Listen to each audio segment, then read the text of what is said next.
ذمہ دار ایٹمی ریاست ہے، اپنی ذمہ داری کو سمجھتے ہیں، بوقت ضرورت اپنا دفاع کرنا جانتے ہیں۔ بہادر افواج نے مارکہ حق میں بھارت کو عبرتناک شکست دی۔ طالبان رجیم کو بھی بھرپور جواب دے کر واضح کر دیا کہ کسی دراندازی کو برداشت نہیں کیا جائے گا۔ صدر مملکت آصف علی زرداری کا پارلیمنٹ کے مشترکہ اجلاس سے خطاب، کہا سیاسی قیادت متحد اور قوم ثابت قدم رہی، نڈر سپوتوں کی خدمت اور بہادری کی بدولت آج ہم محفوظ ہیں۔ Chairman Senate Syed Yusuf Raza Gilani, Speaker of the National Assembly Sardar Ayaz Sadiq, Prime Minister Mohammad Shahbaz Sharif, Honorable Members of the Parliament, distinguished guests, ladies and gentlemen, Assalamu alaikum. Opposition کا parliament کے مشترکہ اجلاس میں صدر کے خطاب کے دوران شدید احتجاج، عمران خان کی تصاویر اٹھائے ارکان کی گو زرداری گو کے نعرے، اپوزیشن ارکان اسپیکر کے ڈائز کے سامنے جمع ہو گئے اور احتجاج ریکارڈ کروایا۔ امریکہ اور اسرائیل کے ایران پر حملوں میں شہادتوں کی تعداد 555 ہو گئی۔ ایران کے صوبے یزد اور فارس میں بمباری سے 2 روز کے دوران 62 افراد شہید۔ ایرانی حکام کے مطابق یزد شہر پر امریکی اسرائیلی حملوں میں 27 جبکہ صوبے فارس میں 35 افراد شہید ہوئے۔ کویت میں امریکہ کے متعدد طیارے گر کر تباہ ہو گئے۔ کویت کی وزارت دفاع نے امریکی فوجی طیارے گر کر تباہ ہونے کی تصدیق کر دی۔ تمام عملہ مکمل طور پر محفوظ۔ متعلقہ حکام نے فوری طور پر تلاش اور بچاؤ کی کارروائیاں شروع کر دی۔ ایران نے کویت میں F-15 لڑاکا طیارے تباہ کرنے کی تصدیق کر دی۔ سوشل میڈیا پر وائرل ویڈیو میں گرتے ہوئے طیارے سے آگ کے شعلے نکلتے بھی دیکھے گئے تھے۔ مشرقی وسطی کشیدگی، پاکستان سمیت عالمی اسٹاک میں بھونچال آ گیا۔ پاکستان اسٹاک ایکسچینج کریش کر گئی۔ 100 انڈیکس میں 16,000 سے زائد پوائنٹس کی کمی۔ 100 انڈیکس 1,51,747 کی نچلی سطح پر آ گیا۔ ممبئی، جاپان اور کوریا سمیت مختلف مارکیٹس میں بھی انڈیکس گر گئے۔ غیر یقینی صورتحال سے سرمایہ کار پریشان۔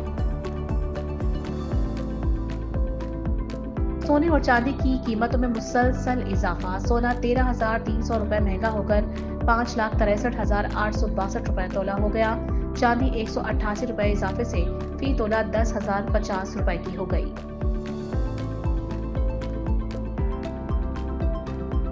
بانی پی ٹی آئی کو علاج کے لیے شفا انٹرنیشنل اسپتال منتقل کرنے کے لیے درخواست دائر۔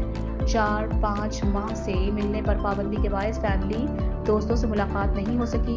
اسلام آباد ہائی کورٹ میں دائر درخواست میں کہا گیا ہے کہ سپریم کورٹ میں جمع کروائی گئی رپورٹ سے بانی کی بیماری کا علم ہوا۔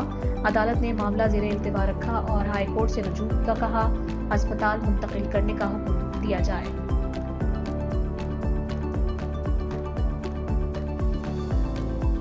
پاک فوج کا آپریشن غضب الحق جاری۔ افغانستان میں 51 مقامات پر مؤثر فضائی کارروائیاں۔ افغان رجیم کے 435 کارندوں کو ہلاک کیا گیا، 630 افراد زخمی۔ دشمن کی 188 چیک پوسٹیں تباہ، 31 پر قبضہ۔ وزیر اطلاعات عطا اللہ تارڑ کے مطابق 188 ٹینک اور مسلح گاڑیاں تباہ کی گئیں۔ ادھر سیکورٹی ذرائع کا کہنا ہے کہ فتنۃ الخوارج و افغان طالبان کا خوست میں ایمونیشن ڈپو تباہ کر دیا گیا۔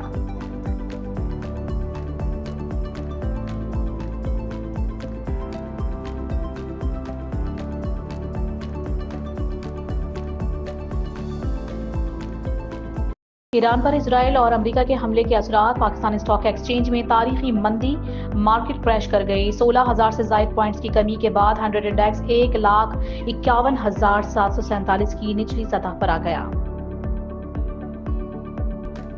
ایران پر اسرائیلی اور امریکی حملوں کے بعد تیل کی عالمی قیمتوں میں 10% اضافہ، قیمت $80 فی بیرل تک پہنچ گئی۔ ماہرین کا اندازہ ہے کہ بحران جاری رہا تو تیل کی عالمی قیمت $100 فی بیرل تک پہنچ سکتی ہے۔ اس سال تیل کی عالمی قیمت پہلے ہی بڑھتے ہوئے $73 فی بیرل تک جا چکی تھی۔ صدر ڈونلڈ ٹرمپ ایرانی سپریم لیڈر آیت اللہ خامنہ ای کی شہادت کے بعد ایران کی نئی قیادت سے بات چیت کے لیے آمادہ۔ امریکی جریدے کو انٹرویو میں کہا، نئے ایرانی رہنما سے بات کرنے پر راضی ہیں۔ ایران کے نئے رہنما بھی ان سے بات چیت کرنا چاہتے ہیں۔ امریکہ نے ایران کی 48 اہم شخصیات کو مار دیا۔ ایران کی ملٹری کمان مکمل ختم ہو گئی۔ پاسداران انقلاب کی تنصیبات، ایرانی فضائی دفاعی نظام کو نشانہ بنایا۔ 9 بحری جہاز اور ایرانی بحریہ کی عمارت کو بھی نشانہ بنایا۔ بہت سے لوگ ہتھیار ڈالنا چاہتے ہیں۔ امریکی صدر ڈونلڈ ٹرمپ کا دعویٰ مسترد، ایران نے امریکہ سے مذاکرات سے انکار کر دیا۔ ایرانی قومی سلامتی کونسل کے سربراہ علی لاریجانی نے سوشل میڈیا پر بیان میں اعلان کیا کہ ایران امریکہ کے ساتھ مذاکرات نہیں کرے گا۔ علی لاریجانی کا اس سے پہلے ایک بیان میں کہنا تھا کہ امریکی صدر ڈونلڈ ٹرمپ کے خود ساختہ خیالات نے مشرق وسطیٰ کو افراتفری میں دھکیل دیا۔ ایران میں بڑے پیمانے پر امریکہ کے فضائی حملے جاری، شمالی تہران میں واقع گاندھی اسپتال پر میزائلوں سے حملہ کیا گیا۔ امریکہ کا پاسداران انقلاب کا ہیڈ کوارٹر تباہ کرنے کا دعویٰ، امریکی سینٹ کام کا کہنا ہے کہ IRGC ایرو اسپیس فورسز کے ہیڈ کوارٹر کو بھی نشانہ بنایا۔ ایرانی بیلسٹک میزائل سائٹس، بحریہ کے جہازوں پر بھی حملہ کیا۔ حملوں سے تہران میں اسپتال اور رہائشی عمارتوں کو بری طرح نقصان پہنچا۔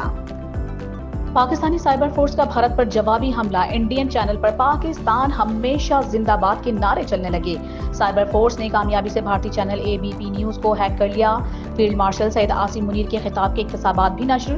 گزشتہ روز پاکستان میں TV چینلز اور ویب سائٹس پر سائبر حملوں کی کوششیں کی گئیں۔